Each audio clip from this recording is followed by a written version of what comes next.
तो जय हिंद आप सभी को, जय श्री राधे राधे। तो हम लोग का छठ पूजा अब ख़त्म हो गया है, ठीक है, हो गया कि नहीं, ख़त्म हो गया। अब हम लोग फिर छठ पूजा के लिए साल भर और इंतज़ार करना होगा, ठीक है। तो चलिए, सब लोग आशा है कि आप लोग का छठ पूजा बढ़िया से माना होगा। हाँ, जो थोड़ा स्टूडेंट हैं उनके लिए थोड़ा दिक्कत होगा, ठीक है, क्या कभी कमा उमा तो नहीं रहे, अभी हाथ में क्या है, कलम है, तो कोई ऐसी चीज़ के लिए थोड़ा दिक्कत होगा। चलिए ठीक है, आज दिक्कत कर लीजिए, आने वाला समय में दिक्कत नहीं होना चाहिए, ठीक है। तो बाबू हम लोग का जो क्या हिस्ट्री के क्लास है, और इसमें आपको हम शुंग वंश के बारे में पढ़ा रहे थे, ठीक है। तो आपको बता देते हैं कि हम लोग का इतिहास का जो कि 34 क्लास है ना, 34वां क्लास है। इसमें हम लोग शुंग वंश के पढ़ रहे थे। आज हम लोग का समथिंग 1 क्लास हम लोग पहले हो गया है, पार्ट 1। आज हम लोग का पार्ट 2 है। आज हम लोग शुंग वंश का ख़त्म ही कर देंगे, एक ही जो कुछ होगा आज ख़त्म कर ही देना है। तो इससे पहले हमको शुंग वंश के बारे में आपको बता दिए थे कि गैर क्षत्रिय जो कि पहला राजा कौन हुआ था, तो शुंग वंश हुआ था, जो कि मगध पर शासक किया था, ठीक है। उसका अब देखिए यही जो पुष्यमित्र शुंग थे, इस शुंग वंश के संस्थापक रहे, और ये ब्राह्मण जाति से आते थे, बहुत कट्टर ब्राह्मण थे। उन्होंने बहुत जो कि बौद्ध मठों स्तूपों क्या कहते हैं तुड़वाए, ध्वस्त करवाए, और सांची के स्तूप में उन्होंने क्या कहते थे कि तंबे के क्या कहते हैं खिड़की उड़की लगवाए थे। इन्हीं के शासनकाल में आप देखिएगा कि जो क्या बोलते हैं उनको, पाणिनि अष्टाध्यायी लिखे, ठीक है, क्या लिखे थे, अष्टाध्यायी लिखे थे। पतंजलि ने महाभाष्य लिखा था, फिर मनु स्मृति लिखा गया था। तो ये सब हम लोग इतने तक क्लास हम लोग कर लिए थे, ठीक है। तो आज हम लोग करने वाले हैं जो कि पुष्यमित्र शुंग के जो कि विदेशी आक्रमण के बारे में हम लोग आज पढ़ लेते हैं, ठीक है। तो चलिए हम लोग क्लास को स्टार्ट करते हैं। तो देखिए, शुंग वंश का हम लोग का पार्ट 2 क्लास है, ठीक है। कौन सा है, पार्ट 2 है।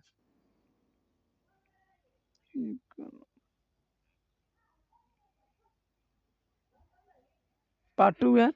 देखिए, इसके समय यानी पुष्यमित्र शुंग के समय यमन आक्रमण हुए थे। कौन हुए थे, यमन का आक्रमण हुआ था, यानी विदेशी आक्रमण हुआ था। इनके शासनकाल में 2 यमन आक्रमण हुए। पुष्यमित्र शुंग ने अपने पुत्र, ठीक है, ठीक है, शॉर्टकट में बोर्ड पर पढ़ के थोड़ा समझाने में दिक्कत होता है, ठीक है। हम आपको देखिए ऐसे आपको बता देते हैं। पुष्यमित्र शुंग के जब शासनकाल चल रहा था, तो यमन, ठीक है, यमन जो आप नाम सुनते हैं सऊदी अरबिया का नीचा, वहाँ से 2 आक्रमण हुए, ठीक है। जाती था अरब प्रायद्वीप पर ही शासक लोग भारत पर आक्रमण किया। और ये देखिएगा कि इतिहास उठाइएगा तो सबसे ज़्यादा अगर भारत पर आक्रमण किया गया है तो पश्चिमी कंट्री के लोगों ने, शासकों ने क्या किया, भारत पर आक्रमण किया था।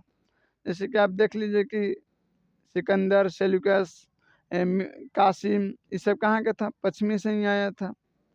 मोहम्मद गौरी, ये सब। तो ये जो आप देखिएगा कि पुष्यमित्र शुंग के समय 2 यमन आक्रमण हुए, ठीक है, जिसमें जो कि अपने बेटे पुष्यमित्र शुंग ने अपने बेटे अग्निमित्र के द्वारा इस आक्रमण क्या कहते हैं विफल कर दिए थे, ठीक है, क्या कहते हैं विफल कर दिए थे। तो पहले जो कि आक्रमण का नेतृत्व डेमेट्रियस, कौन कहता है, पहले जो कि यमन आक्रमण थे डेमेट्रियस के नेतृत्व में किया गया था, ठीक है। डेमेट्रियस जो कि आपको हम लिख दिए हैं, डेमेट्रियस के आक्रमण नेतृत्व में किया गया था। दूसरा जो विदेशी आक्रमण हुआ था उसका नेतृत्व जो कि मियांडर्स ने किया था। कौन किया था, मियांडर्स ने किया था, जिसको आप कह लीजिए कि मिलिंद भी कहते हैं। मिलिंद के नेतृत्व में किया गया था। और ये दोनों आक्रमण का जो कि विफल कौन कर दिया, पुष्यमित्र शुंग का पुत्र था अग्निमित्र, दोनों का क्या क्या था, पराजित कर दिया था,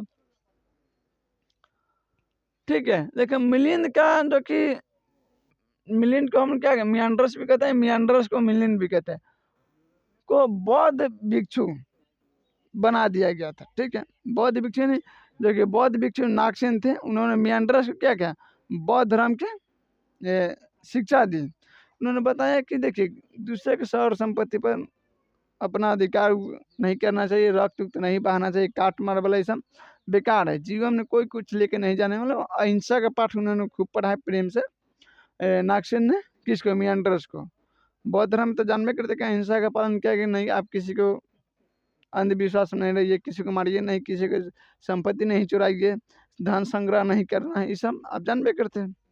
तो नागसेन ने क्या किया था, मियांडर्स को बौद्ध धर्म की शिक्षा दी और प्रेम से समझाया कि देखिए राजन, आप दूसरे पर आक्रमण मत कीजिए, रक्तपात करके क्या कीजिएगा, लेके थोड़ी जाना है, संपत्ति लेके थोड़ी जाना है।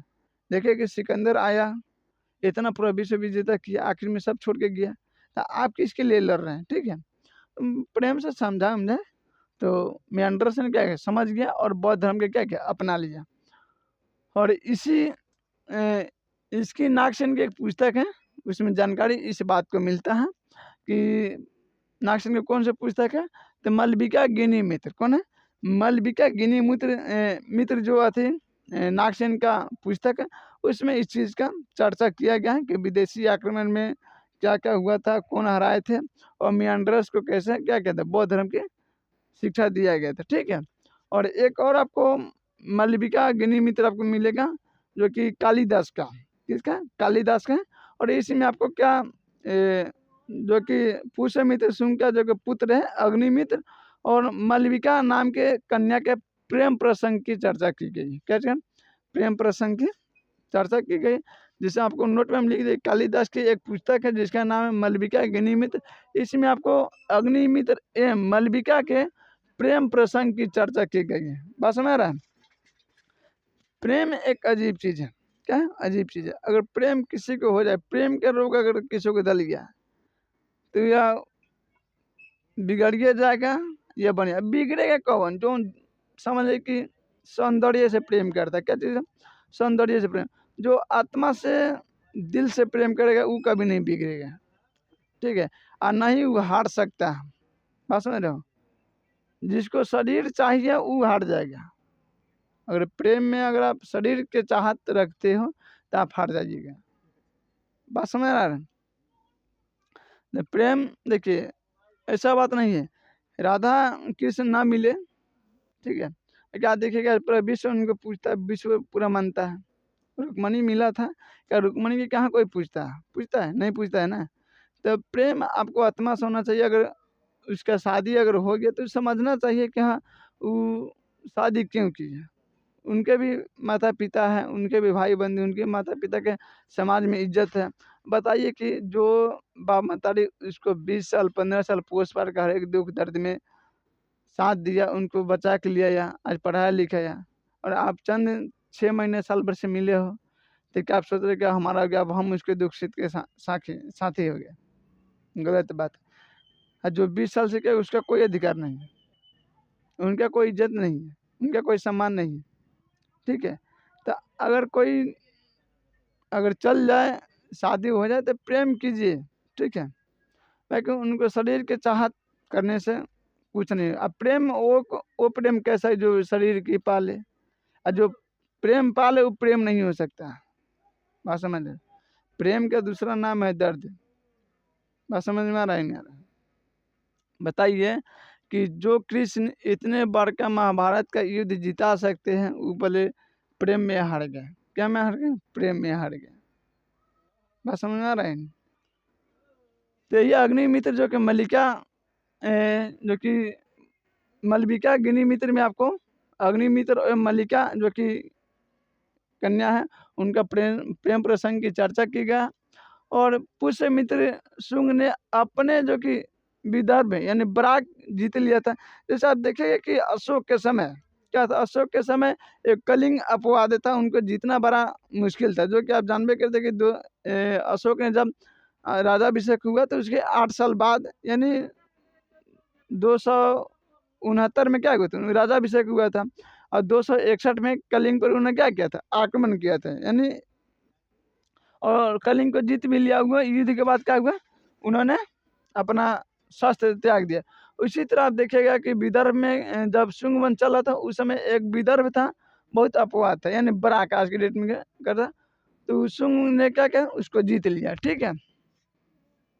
और जो कि कलिंग नरेश खारवेल, जो कि कलिंग उस समय के राजा कलिंग के कौन थे, ये खारवेल थे। कौन थे? खारवेल थे।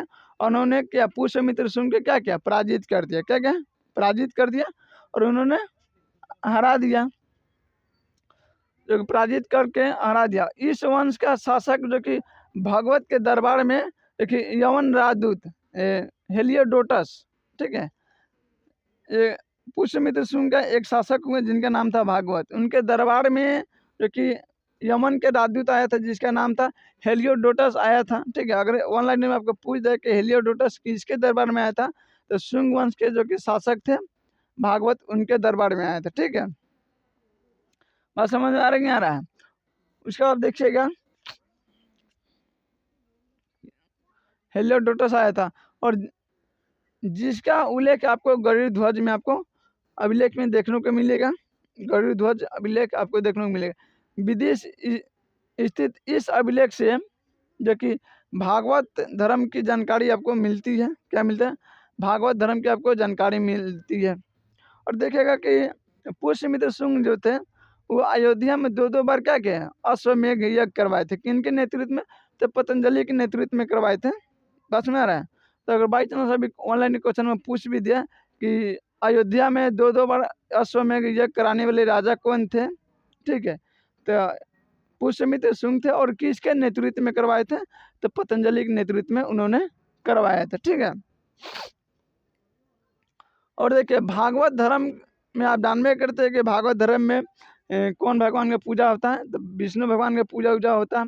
उसमें देखिएगा कि भगवान श्री कृष्ण जो कि कुरुक्षेत्र में जो अर्जुन के बताए, शिक्षा बताए कि दुश्मन कैसा दिखता है, उसका आचरण कैसा रहता है, और दोस्त कैसा रहता है, उसका आचरण कैसा रहता है। ठीक है, उनका देखिए दुश्मन जो होगा वो कितनों आपका हित बनने की कोशिश करेगा, मगर उसका कुछ ऐसा आपको गतिविधियां हैं, उनके कुछ ऐसे बोले चाले हैं, ठीक है, जो आपको बार बार संकेत देगा। अगर आप समझदार है तो समझ पाइएगा, और नहीं तो आप उसको माया जाल में क्या फंसते चले जाइए। बस समझ आ रहा है नहीं आ रहा? तो उन्होंने बताया कि जीवन में जो भी धर्म के खिलाफ जाए, स्त्री के सम्मान के, देश के सम्मान के, शास्त्र के सम्मान के खिलाफ जाए, तो क्या कीजिए, वो अपना हो चाहे पराया हो, क्या है, गलत है तो गलत है। यानी उन्होंने धर्म के प्रचार के स्थापना के लिए आप जहाँ तक आप जा सकते हैं जाइए। ठीक है, तो आप सिंपल से जानिए कि भागवत धर्म में कौन भगवान की पूजा किया जाता है, तो विष्णु भगवान की पूजा की जाती है। अब हम लोग पढ़ते हैं कि इस वंश का अंतिम शासक था देवभूति। कौन था? इस वंश का अंतिम शासक था देवभूति, जिनकी हत्या कर दी गई। क्या करें? देवभूति की हत्या कर दी गई थी। और उनका कौन किया था हत्या? तो उन्हीं के मंत्री थे जो कि जिनका नाम था वसुदेव। क्या था? प्रधानमंत्री थे, तो वसुदेव ने हत्या कर दिया। आप जानबे करते हैं कि शुंग वंश का अंतिम शासक जो कि देवभूति है, आपको हम बता दिए कौन था। शुंग वंश का अंतिम शासक देवभूति। और उनकी हत्या कौन कर दी? तो उनके मंत्री थे वसुदेव, उन्होंने हत्या क्या। और इस मगध पर किस वंश का संस्थापक कर दिए? तो कर्ण वंश का संस्थापन कर दिए। ठीक है, किसका? कर्ण वंश का। और आज हम लोग का जो कि पूरा हम लोग शुंग वंश खत्म कर दिए। क्या कर दिए? शुंग वंश को खत्म कर दिया। अब हम लोग नेक्स्ट क्लास में पढ़ने में कर्ण वंश, किसके बारे में? कर्ण वंश के बारे में पढ़ेंगे। ठीक है, और देखिए बाबू, प्रेम उरेम के चक्कर में मत पड़िएगा, लाल पीला हरा के चक्कर में। अगर जीवन में अगर जिस दिन आप पैसा कमा लिए न, पैसा चाहे आप बूढ़ा जाइए, चाहे करिया है, चाहे उज्जर है, गोर है, लांगन, कोई मायने नहीं रखता। आपका दाढ़ी पाक गया, केस पाक गया, कोई मायने नहीं रखेगा। ठीक है, दुनिया आपसे प्रेम करने लगी। क्या है? दुनिया आपसे प्रेम करने लगी। जिस दिन आपको पैसा नहीं कमाइएगा, आपका दूर आपका जो कुत्ता होगा ना, कुत्ता नहीं चिनेगा। क्या? कुत्ता नहीं चिनेगा आपका। तो प्रेमिका के तो भूल जाइए। बस में रहा है। तो एवं दुनिया में लोग धन से प्रेम करता, ना कि आपसे। और एवं दुनिया में धन की इज्जत होता है, आपका नहीं। ठीक है, तो जीवन में इतना कामयाब जरूर बनिएगा कि कोई चीज़ सोचना ना पड़े। ठीक है, और किसी के प्रेम में तरसना ना पड़े। अब प्रेम है क्या? एक ना सबको छोड़ के जाना है भाई। प्रेम उरेम के चक्कर में पड़वे मत। हम तो कहेंगे कि साफा इग्नोर कर दो प्रेम की। ठीक है, तो चलिए ठीक है, आप लोग समझदार है, समझ पाइएगा कि प्रेम उरेम सब लाल पीला हरा चक्कर मत। अगर जो लोग इस प्रेम प्रसंग में पड़ा और अभी जन्म जाति खास करके बेरोजगार लड़के सब देखिएगा, हमारो कुछ दोस्त है, चौपट है सब, ठीक है। बड़ा कांड होता है, क्या बताए आपको, छोड़िए जाने दीजिए, कभी हम लोग खुल के बात करेंगे इस पर। चलिए ठीक है, तो आप लोग क्लास को कंटेंट कैसा लगा है और अपना जो कि फीडबैक है कमेंट में ज़रूर बताइएगा। फिर हम लोग मिलते हैं अगले नेक्स्ट क्लास में।